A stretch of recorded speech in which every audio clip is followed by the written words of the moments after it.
来念台语囡仔歌。豆花，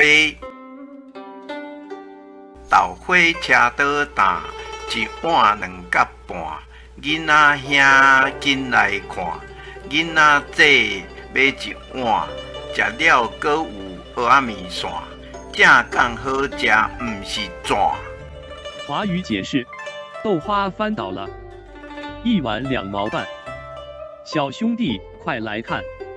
小姐姐买1碗，吃完还有牡蛎面线，确实好吃，不是盖的。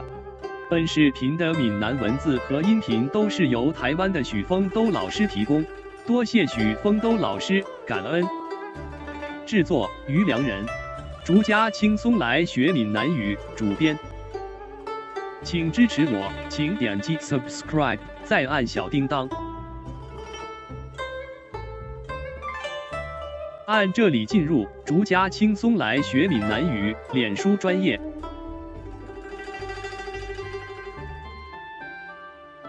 按这里看更多同系列影视。